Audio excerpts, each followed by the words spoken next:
Moby the Dick. By Sylvester Sko Fourroux. The sun hadn't yet burned off the morning haze when Uncle Sco's pickup truck rumbled into the driveway at 6:47 a.m. Randy was already waiting on the porch, his Spiderman fishing rod propped against the railing, his little tackle box clutched in both hands like treasure. "Uncle Sco!" Randy hollered, launching himself off the porch steps. "Easy there, Captain." Uncle Sco caught the boy in a bear hug that lifted him clean off the ground. "You ready to catch some monsters today?" "Yes, sir." Randy's gap-toothed grin could have lit up the whole city of Mobile. Uncle Sco had been taking Randy fishing every Saturday since the boy was 4, but this summer, with Randy's mama working double shifts at the hospital and his daddy managing the new warehouse, fishing had evolved from a few hours on the bank to full-blown adventures on the water. Uncle Sco didn't mind one bit. At 63, with his sister's boy as his first mate, he felt younger than he had in years. "All right, let's load up. We got breakfast to eat and fish to catch." The McDonald's drive-through line moved slower than molasses in January, but Randy didn't care. He was too busy telling Uncle Sco about the dream he'd had where he caught a fish so big it pulled the boat all the way to Florida. And then, Randy said, his hands spread wide as the fish said, "Thank you for the adventure," and swam away. "Fish talk to you, huh?" Uncle Sco chuckled, collecting their bag from the window. "What did he sound like?" Randy made his voice deep and gravelly. "Like this." "Thank you, Randy." Uncle Sco laughed so hard he nearly dropped their hash browns. "Boy, you got some imagination." They ate in the parking lot of Southern Bama Bait and Tackle, the breakfast sandwiches disappearing in comfortable silence punctuated by Randy's running commentary on every truck that passed. When they finished, Uncle Sco wiped his hands on a napkin and said, "All right, let's get our supplies."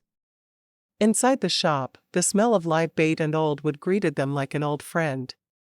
Coolers hummed along the walls, and fishing rods stood at attention in their racks like soldiers. Behind the counter, Jimmy Parsons looked up from his newspaper.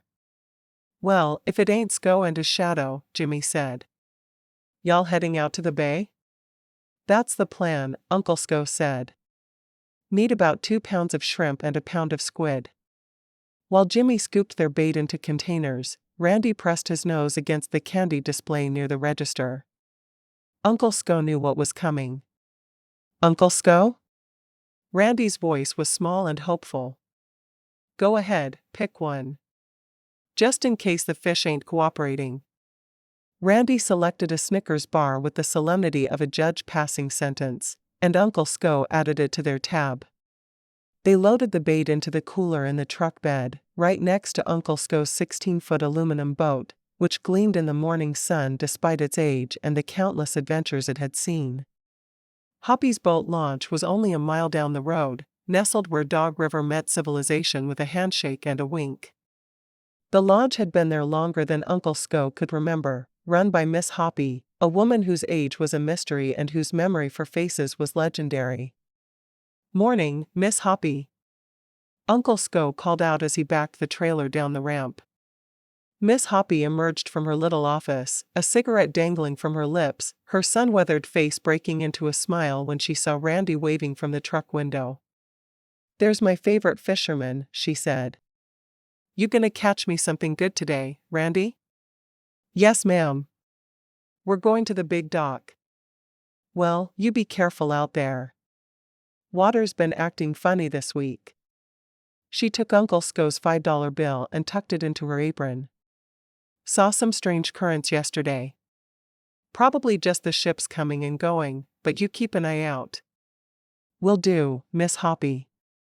"Thanks now." The boat slid into the water smooth as silk, and within minutes they were loaded up and motoring away from the launch.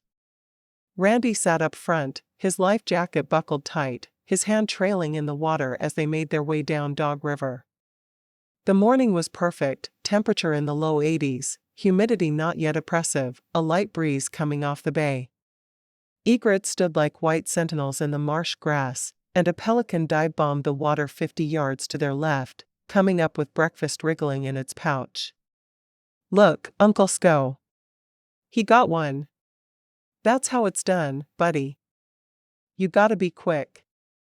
They passed under the Dauphin Island Parkway Bridge, and suddenly the river opened up into Mobile Bay, that vast expanse of brackish water that had fed Mobile's soul for centuries. The water changed from the murky brown of the river to the gray-green of the bay, and Uncle Sco opened up the throttle a bit more. "Here we go!" Randy shouted into the wind, his arms spread wide like he was flying. They headed south and east, the shoreline of Mobile falling away to their left, the open water of the bay stretching out before them. About half a mile out, Uncle Sco turned the boat toward the mouth of Deer River, where Middle Bay Port sat like an industrial giant, its cranes and equipment silhouetted against the brightening sky. And there it was, the long concrete dock that extended into the bay like a finger pointing toward adventure. The dock served the oil drilling ships that came and went from the port, and the water around it had been dredged to 40 feet deep.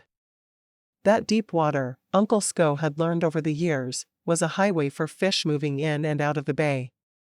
He cut the engine about 30 yards from the dock, and the boat settled into a gentle bob on the water. "All right, Captain Randy, let's get our lines wet." By 9 o'clock, they had a respectable haul in the cooler. 3 white trout, their silvery scales catching the light.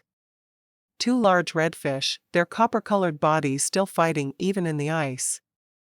And 1 sheephead, that ugly, delicious fish with its convict stripes and human-like teeth. "Uncle Sco, why's he got people teeth?" Randy had asked when they pulled up the sheephead. "'Cause he wants to look pretty for the ladies," Uncle Sco had replied, sending Randy into a fit of giggles. They'd fallen into an easy rhythm: cast, wait, reel in, rebate, repeat. Between catches, they sang songs. Randy knew all the words to Sweet Home Alabama, and Uncle Sco taught him a few verses of Sitting on the Dock of the Bay, which seemed appropriate given their location. "Uncle Sco?" "Yeah, buddy? Why do fish like shrimp so much?" "Well, I reckon for the same reason you like chicken nuggets. It's just good eating." Randy considered this, nodding seriously. "That makes sense." Uncle Sco told jokes, mostly the clean ones he remembered from his Air Force days, though he had to edit a few on the fly. Randy told jokes too, the kind that only made sense to 6-year-olds, but Uncle Sco laughed at every single one like it was the funniest thing he'd ever heard. "Knock knock," Randy said. "Who's there?" "Madame." "Madam who?" "My damn foot is caught in the door," Randy shouted, dissolving into laughter. Uncle Sco clutched his chest dramatically. "You got me. I didn't see that coming." The sun climbed higher, the heat building but not yet unbearable. A shrimp boat chugged past in the distance, its nets raised like wings. Somewhere across the bay, a ship's horn sounded, low and mournful. The water lapped against the hull of their boat, a sound as old as time itself. This, Uncle Sco thought, was what life was about. Not the fish, though they were nice. Not even the beautiful morning, though he was grateful for it. It was this, sitting in a boat with his nephew, laughing and singing and just being together. His sister had given him a gift when she'd asked him to take Randy fishing all those years ago, though she probably didn't realize it. This boy had brought joy back into his life after his wife passed, had given him purpose when he'd been drifting. "I love you, Uncle Sco," Randy said suddenly, out of nowhere, the way kids do. Uncle Sco felt his throat tighten. "I love you too, buddy. More than all the fish in this bay." "That's a lot of fish." "That's a lot of love." Randy grinned and cast his line again, the little spiderman rod bending with the effort. It happened without warning. One moment, they were sitting in peaceful silence, their lines in the water, the boat gently rocking. The next moment, the water around them began to churn. It started as a bubbling, like someone had turned on a giant jacuzzi beneath them. Then the bubbling intensified, the water roiling and frothing, and the boat began to rock violently from side to side. Uncle Sco. Randy's voice was high and tight with fear.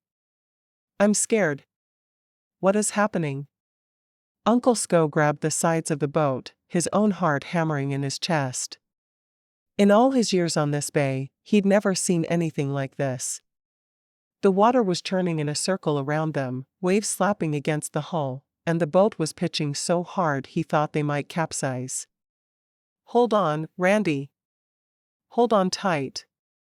What is it? Randy's knuckles were white where he gripped his seat.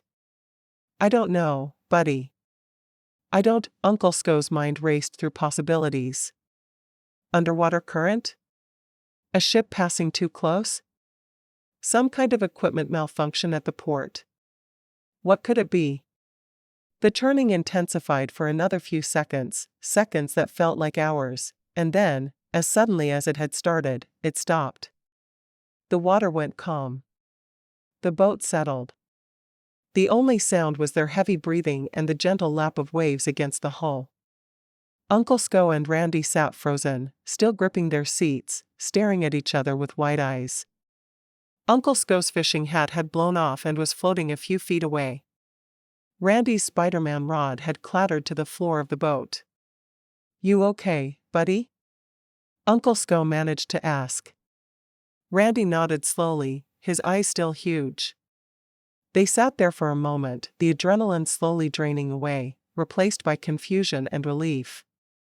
Then Randy looked at his uncle, his little face serious and thoughtful, and said in a voice full of innocent certainty, maybe it was Moby the Dick. For a heartbeat, Uncle Sco just stared at him. Then the words registered, the childish misunderstanding of the famous whale's name, delivered with such earnest conviction, and laughter exploded out of him like a geyser. He laughed so hard, so suddenly, that his dentures, which he'd gotten just 6 months ago and still wasn't quite used to, shot right out of his mouth and splashed into the water beside the boat. Oh Lord! Uncle Sco gasped, laughing even harder now, tears streaming down his face, one hand clutching his stomach, the other pointing at the spot where his teeth had disappeared. My teeth! Randy, you made me spit out my teeth. Randy's fear evaporated, replaced by delighted confusion. Your teeth came out? Moby the Dick. Uncle Sco wheezed, his laughter echoing across the bay, bouncing off the concrete dock, probably reaching all the way back to Miss Hoppy's launch. Oh buddy, that's the best thing I ever heard. Randy started giggling too, though he wasn't entirely sure what was so funny. But Uncle Sco's laughter was infectious, and soon they were both howling, the boat rocking gently with their mirth, all fear forgotten. I didn't mean to be funny, Randy said between giggles. That's what makes it perfect. Uncle Sco wiped his eyes, his face aching from smiling. Without his dentures, his words came out slightly slurred, which only made Randy laugh harder. Moby the Dick. Oh, wait till I tell your mama. Are your teeth gone forever? Uncle Sco peered over the side of the boat into the murky water. Yeah, buddy, I think Moby the Dick got M. Guess he needed M more than me. This sent them into fresh peals of laughter. Eventually, Uncle Sco managed to compose himself enough to start the engine. What do you say we head back? I think we've had enough excitement for one day. But we didn't catch Moby the Dick, Randy protested, though he was still grinning. Nah, but he caught my teeth, so I'd say we're even. Uncle Sco turned the boat toward home, shaking his head and chuckling. Moby the Dick. Lord have mercy. As they motored back across the bay, Randy started singing Sweet Home Alabama again, and Uncle Sco joined in, his toothless grin as wide as the water around them. The cooler held their catch, the sun warmed their faces, and somewhere in the deep water behind them, Uncle Sco's dentures were probably giving some confused fish the smile of its life. It wasn't the fishing trip they'd planned, but it was perfect anyway. That's how it always was with Randy, nothing ever went quite as expected, but it always ended up being exactly what Uncle Sco needed. Uncle Sco?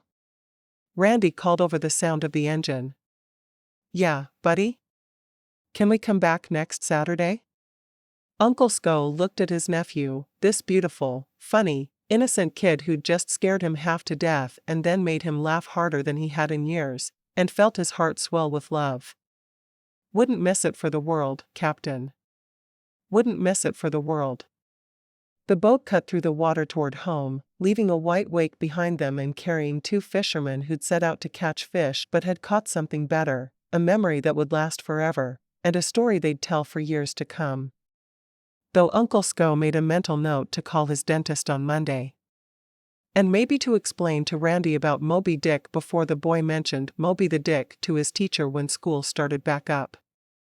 But that was a problem for another day. Today was perfect, teeth or no teeth. I hope you liked the story of Moby the Dick. Be sure to like and subscribe to Sko's Media for more stories and songs by Sylvester Sko Fourroux. Thank you, Randy.